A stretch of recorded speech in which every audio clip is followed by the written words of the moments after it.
Hi everyone, it's Sonia here again. I am going to share some of Canvas's accessibility features. As we all know, we have to make sure that everything's 100% accessible before April 24th, 2026. We don't have a lot of time to make sure that this is done and done well.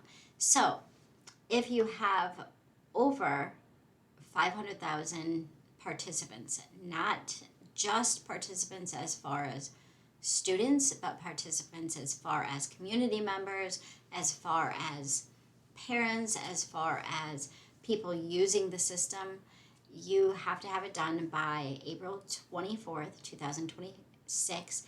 If you have less than 50,000, then you have until April 26, 2027, but you don't want to be in the courts fighting over if your material is accessible or not and wrapping all of your income and all of your time up in that on if you have 50,000 people that possibly have access to it or not. So I'm going to start here, and if you don't mind, I'm going to check this list here, make sure that I cover everything on here. Some of this is going to have to go to a different video because it's going outside of Canvas, but as far as Canvas has it's set up for accessibility, it's pretty great if you use the tools, and it will notify you if things need to change. But for those who need accessibility, I'll start with that first.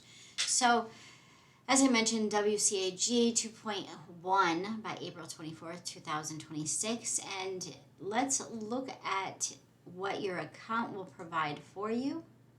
I'm going to click on the Canvas window here. So first of all, if you need accessibility features, Canvas, if you click on your account and you scroll down to the bottom, there's a couple accessibility settings you can change. You can change it to use high contrast, and if you click on that and you say okay, it will change this from whatever your color instance was. It will change it to this default here to ensure that everything is provided to you in the most high contrast possible, independent of what your college or your organizations provide for you. So if you have a student that comes to you and says, hey, I'm not able to see this, can we change the color? Know that they can change it for themselves. Whatever tools that you see in Canvas, most likely the student is able to do the same thing.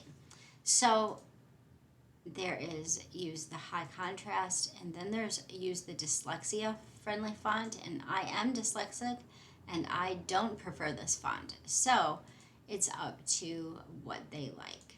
And let's see if I refresh. So if I refresh, that is what it looks like. To me, this is not very friendly, but to some it might be friendly, so just clicking on that could help them. It does not reformat your material, only the headers and items here in Canvas. So for those who like it, great. For those who do not, that's great too. You have your options.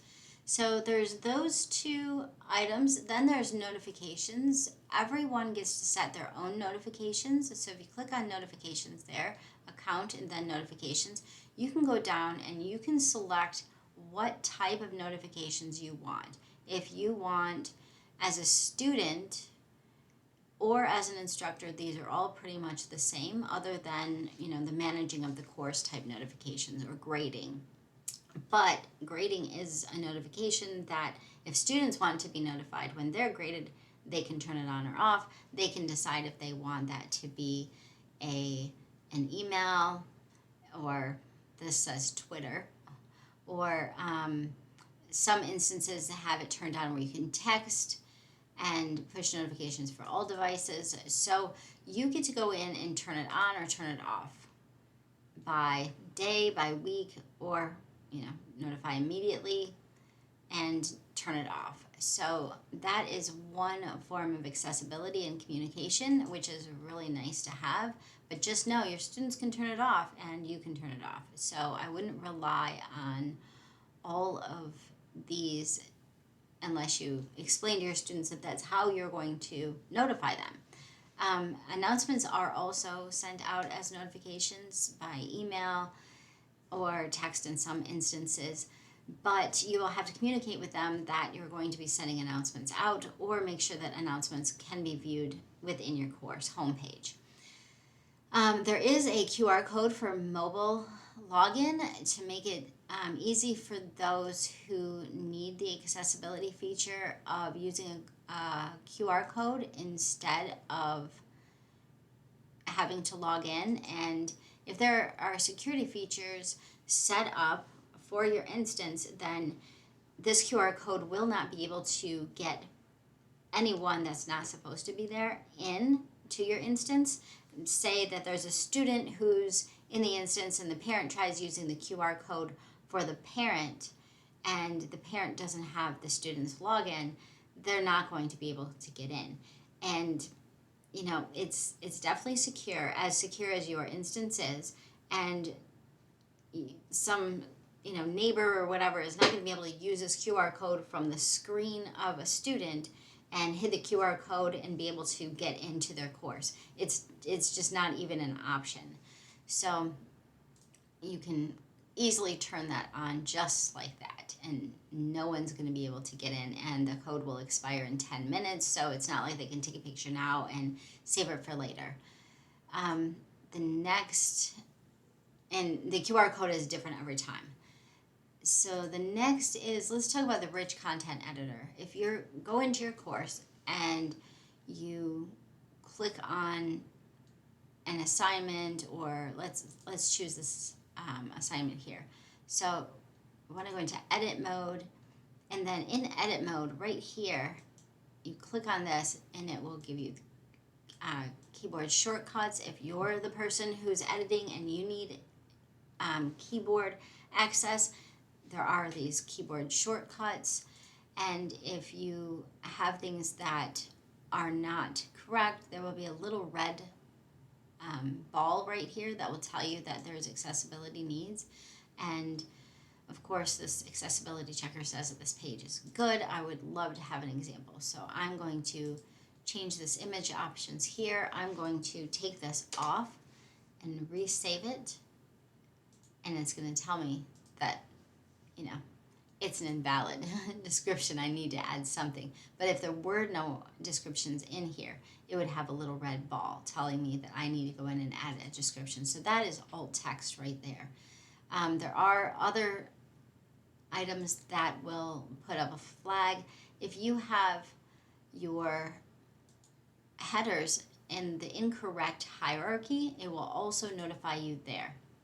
If you have a document that is not accessible, it will also flag that document. So that's for another video, because that's going to take much longer to explain how to do than just one simple video. You definitely want to use closed captioning. So luckily, if you're using Canvas and you're using Canvas Studio, that closed captioning will already be available. It's an automatic. But if not, and you're using another video and you bring it in, YouTube also provides the closed captioning option. But if you're using a video and you bring it in and you do not run it through Canvas Studio, or you do not run it through YouTube, your video will most likely not have closed captioning. So one way around it is to add a document that has the text that supports the video.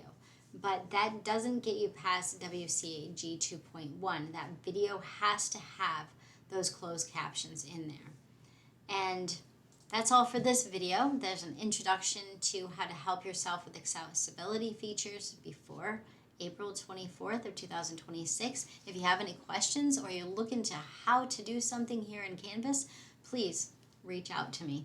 I will definitely do the research. If not, you can go to this help feature over the bottom left. It does have the deploy notes, and you can go to the Canvas community and search around in there. Just do it like a little browser search, and it will show you exactly what to do. There's videos there, there's documents, step-by-step how-tos, so have fun with it. And all of this that I just did is in the free instance of Canvas, the free teacher form.